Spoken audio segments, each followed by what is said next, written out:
Oke. Assalamualaikum warahmatullahi wabarakatuh. Oke.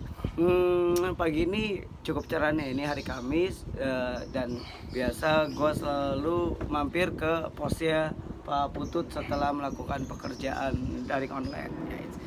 Ini Pak Putut salah satu karyawan di sekolah gue.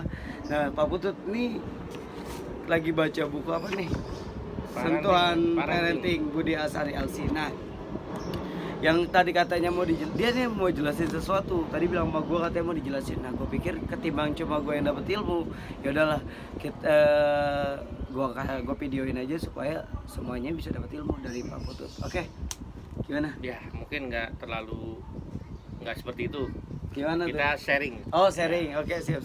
Bahasa kerennya brainstorming. Iya, brainstorming. Iya kan. Ya, gimana? Ya itu salah satu yang buku dikarang oleh Ustadz Budi Asari itu, yaitu mengenai penelitian yang sekarang ini dipercayai oleh orang banyak, utamanya umat Islam, bahwa seolah-olah itu dari penelitian, padahal itu bukan dari penelitian, dan itu celakanya dipercaya oleh sebagian umat ini.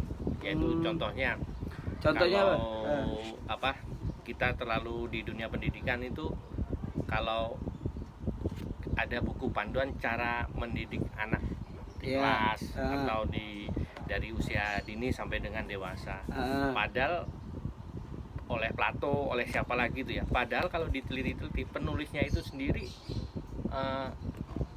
sejarah penulisnya itu sendiri tidak akrab dengan anak.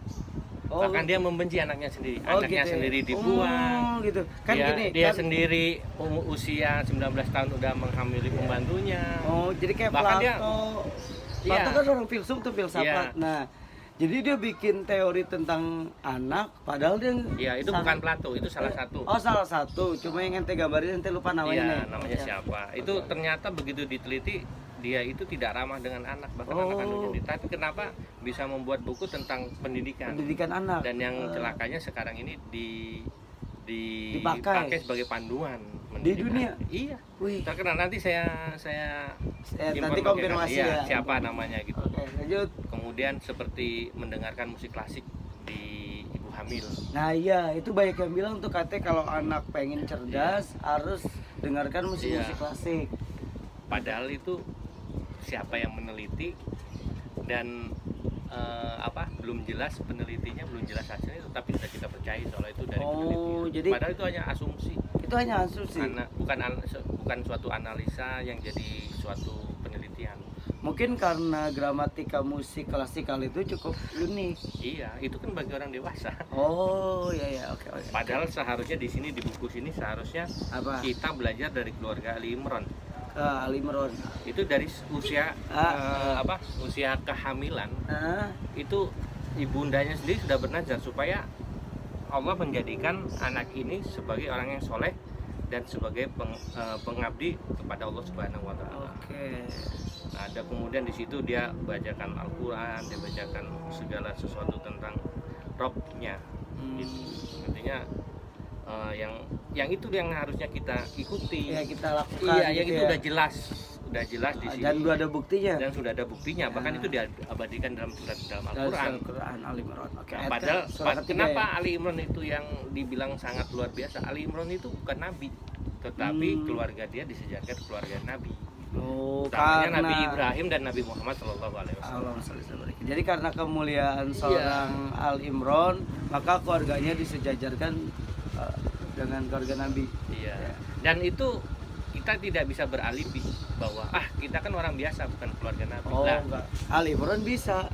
Itu dicontohkan lah. Ali Imran itu keluarga biasa, tetapi bisa disejajarkan oleh Nabi. Itu yang harus kita petik. Jadi gini, sekarang ini kan banyak yang teori-teori modern mengatakan bahwa kalau lagi hamil itu jadi itu pakai musik klasik. Nah, padahal Islam punya tawaran sendiri, yaitu dengan membacakan asma Allah dan juga ayat Al-Quran. Begitu. Dan itu sayangnya kita tidak mengikuti. Kita lebih percaya dengan hasil penelitian ini, Kita jadi lebih ke modern ya ketimbang Islami. Contohnya lagi itu ya, seperti gini nih. Atau juga seperti gini, bahwa puasa itu menurut penelitian menyehatkan lambung, kemudian memperlancar peredaran dan segala macam. Oh. Kita percaya gitu ya. Iya. Padahal intinya kita puasa itu bukan karena itu. Bukan karena kesehatan Karena itu ada perintah dari Allah dan saya yakin itu ada manfaatnya buat kita semua. Oh ya, ya ayyuhallazina Iya. amanu kutiba alaikumusiyam. Ya, itu kalau untuk puasa wajib Ya. bulan Ramadan. Oh, Tapi jadi untuk untuk puasa sunahnya. sunnah, puasa apa? Intinya puasa itu menyehatkan. Jangan karena kita puasa karena penelitian. Oh, Allah tapi- perintahkan begini, pasti itu ada manfaatnya buat manusia. Oke. Pasti Ya, ada kebaikan. Tapi kan penelitian itu untuk Itu hanya mendukung. ya mendukung. Ternyata setelah dilakukan puasa, Hah? kita kok merasa begini-begini, telah diteliti ternyata sehat. Ternyata Nah, sehat. artinya apapun itu pasti bermanfaat buat kita. Pasti. Jadi jangan, gitu. jangan dibalik pola pikirnya. Makanya tuh ada nih seniman Sujiro Tejo, dia sangat tidak sepakat dengan iklan-iklan ketika Ramadan itu vitamin, multivitamin, Oh, iya. segala macam. Soalnya nggak butuh, orang puasa itu sudah insya Allah diyakini sehat. Sehat. Gitu. Jadi tidak butuh vitamin gitu lah. Iya. Jadi vitamin hanya untuk bagi orang yang kurang sehat. Ini saya baca buku ini bukan mengendorse buku ini ya. Bukan. Budi Tapi Asyari. emang bukunya bagus emang ya? buku ini bagus. Ah, oke. Utamanya, nah ini yang sering kita lupa. Di Apa balik tuh? buku bagus, kita juga harus tahu riwayat penulisnya. Nah, iya nih Budi Azhari Ya, siapa? Budi Asyari itu dia belajar sampai dengan beberapa 10 tahun lebih di Madinah. Di Kairo Madinah, kayaknya. di Chelsea. lulusan Kairo. Ya kan, Mesir, di Mesir. Kairo. Kemudian di Madinah juga. Oh, sempat ke Madinah. Dia di juga. Madinah juga. Oh. Di Madinah juga bertemu dengan beberapa syekh yang dia baca bukunya, dan itu kembali lagi dia concern ke pendidikan cara Islam, karena pendidikan cara Islam itu dimulai dari keluarga, kemudian di sekolah juga bagaimana. Itu yang selama ini kita tuh melenceng jauh dari tuntunan. Banyak ditinggalkan Iya. lah ya. Padahal tuntunan sekolah apa cara studi atau cara belajar cara Islam, baik membina rumah tangga kemudian belajar, itu sudah menghasilkan generasi-generasi yang hebat. Contohnya sudah 18 tahun aja ada yang jadi panglima perang. Oh iya. 22 tahun Betul, sudah ada dari- yang jadi iya, gubernur. iya, iya. Itu hasil didikan siapa? Nabi. Pendidikan Islam. Iya. Kalau di kita bahkan disebutkan oleh Ustaz Budi Asyari 22 tahun baru lulus kuliah. Iya sih. Saya malah Bingung. 20. Setelah itu 3 tahun. bingung, nikah nggak berani. Ya, benar. Masih nyari kerja. Nyari ya kan? kerja, Nah, udah kerja kadang belum jadi apa-apa iya, gitu loh. utamanya belum mandiri. Ya, Nah, maksudnya itu belum jadi. coba dicontoh cara pengajaran cara Nabi. Iya, Pak, iya, Pak. Jangankan mandiri, Ya. sudah bisa memimpin negara. Di Sudah. umur Di umur 18 tahun. 18 tahun. 22 22 Makanya tahun. pola pendidikan kita itu karena mengacu ke barat. Di satu kesimpulan Ustadz Budi Asyari itu, pinter enggak dari kesolehan jauh. Oh, pinternya juga nggak dapet. Ya, Soleh juga jauh. jauh dari Oh, ya kesolehan. Allah. Makanya kembali lagi back to Quran, kembali lagi kita harus mengacu ke Quran karena ini sudah jelas dan ada buktinya, fakta sejarah ya, Ya, bahwa umat Islam itu berjaya karena Quran. Al-Fatih ya. berjaya karena dia mengikuti apa yang Apa yang dituntut dituntunkan Quran oleh Al-Quran. dan orang-orang sebelumnya, orang-orang saleh sebelumnya. Nah, iya sih memang ya Al-Quran kan sudah menyediakan apa saja gitu ya. Iya. Jadi kan jelas ketika kamu tidak mengetahui suatu permasalahan, maka carilah di dalam Iya.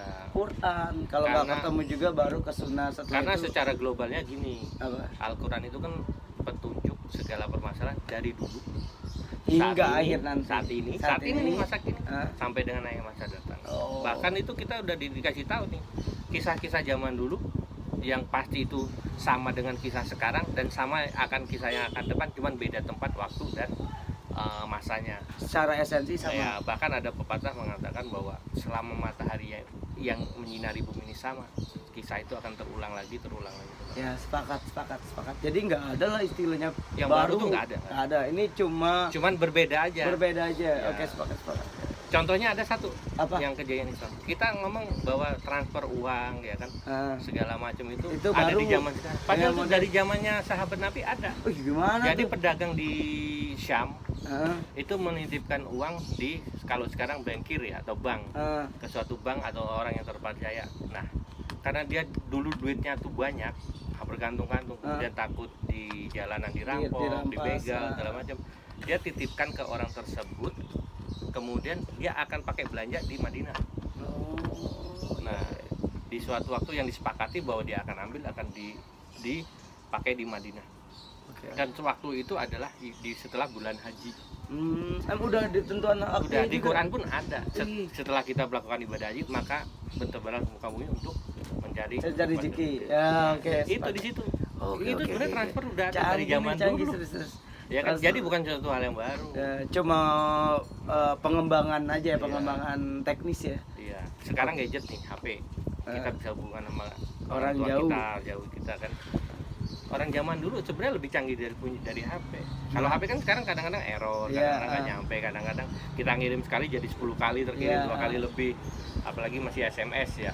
Tetapi orang zaman dulu dengan hatinya nyambung, dia bawa ini anaknya sakit, anaknya kangen, bawa dia kangen anaknya, tiba-tiba anaknya muncul di depannya. Kenapa? Karena dia juga kangen sama ibu bapaknya. Bahkan itu lebih canggih kan daripada. Iya, tapi Tetapi untuk konteks ini iya, kita tutup dulu lah. Oke, thank you. iya. Wih, canggih nih. Sekali lagi ya, kita vlog dulu. Nah, ini Pak Putut yang lebih dekat. Ya, udah.